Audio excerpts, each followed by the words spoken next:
Secular Gujarat ન્યૂઝમાં આપનું સ્વાગત છે। ઓલ ઇન્ડિયા મજલિસ એ ઇત્તેહાદુલ મુસ્લિમીન દ્વારા મુસ્લિમ અને દલિત આગેવાનો સાથે યુસીસી અને વકફ સુધારા કાયદાના વિરોધમાં જિલ્લા કલેક્ટરને આવેદનપત્ર પાઠવાયું।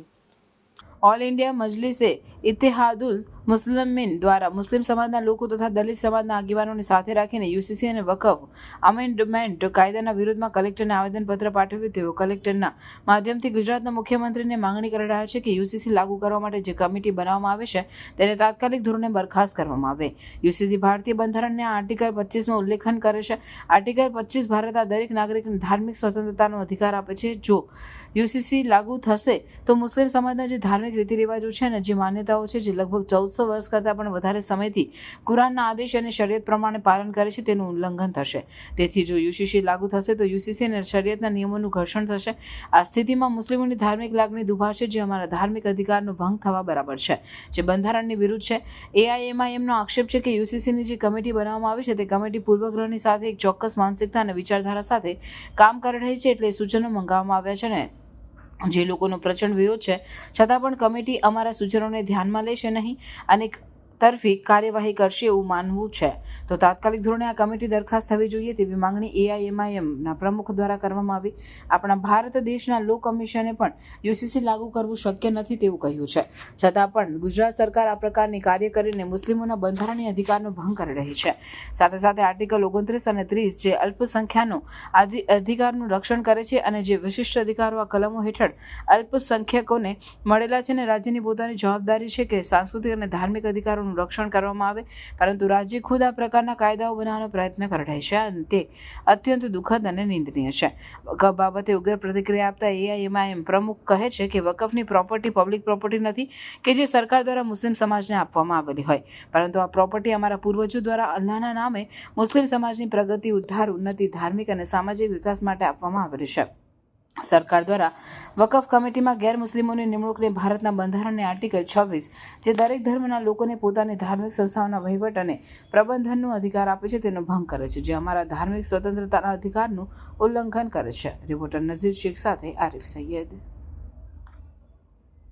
કોર્ટ જે સરકાર લઈને આવી છે, સુપ્રીમ કોર્ટ વારંવાર કહે છે કે સમાન નાગરિકતા સહિત લાવો તમે, પણ અત્યારે એના વિરુદ્ધમાં લોકો એક જાતિવાદી માનસિકતા ધરાઈને જ્યાં કોડ લાયા છે, સમસ્ત મુસ્લિમ સમાજનો વિરોધ છે। આપના મારફતે મહામહિમ રાષ્ટ્રપતિ, ગૃહમંત્રી, ગુજરાતના સીએમ અને ગુજરાત રાજ્યપાલને જાણકારી આપો કે આ કોડ, આ કાળો કાયદો તાત્કાલિક રદ કરવામાં આવે, કારણ કે જો આ રદ કરે તો સમસ્ત ધર્મો પોતપોતાના જે રીતિ રિવાજ છે એનાથી એ રીતિ રિવાજ જેના છે એના રીતિ રિવાજથી લોકોને નફરત ફેલાવશે। એટલે અમે માંગણી છે અમારી કે તાત્કાલિક ધોરણે આવા કાયદા રદ થવા જોઈએ। આપી દીધું।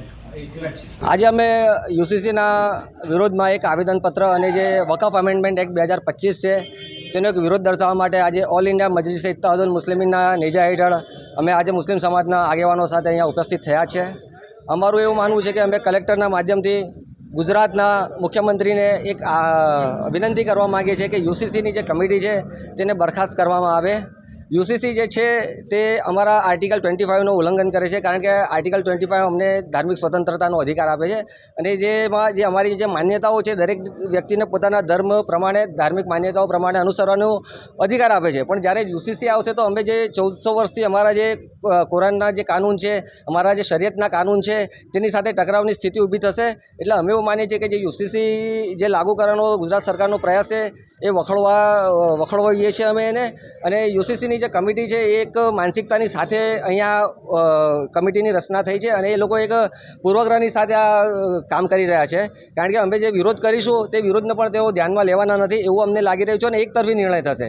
એટલે જો એકતરફી નિર્ણય થવાનો જ હોય તો પછી આવી કમિટીનો કોઈ અર્થ રહેતો નથી। એ તો અમે ઈચ્છીએ છીએ કે જે કમિટી છે તેને બરખાસ્ત કરવામાં આવે।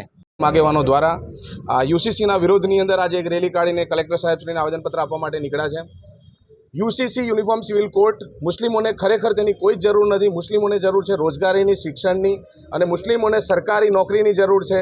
મુસ્લિમોને આવા હક અધિકારો તમે આપો, અમારે યુસીસીની કોઈ જરૂર નથી। યુસીસી દ્વારા સીધો કુરાન અને શરિયત સાથે સીધો ટકરાવ થશે અને એ ટકરાવથી અમારા મૂળભૂત અધિકારો, અમારી સંસ્કૃતિઓને ખતરો ઊભો થાય તેવી તે વસ્તુ પેદા થઈ ગઈ છે.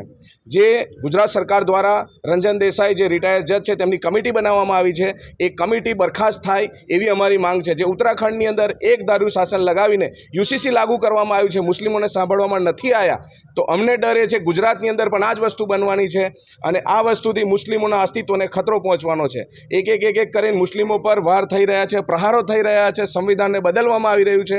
તો એના વિરોધની અંદર આજે અમે યુસીસીને અંદર ગુજરાત સરકારને અને ખાસ કરીને ભારત સરકારના કાન ખોલવા માટે આજે અમે આ આવેદનપત્ર આપવા માટે નીકળ્યા છે.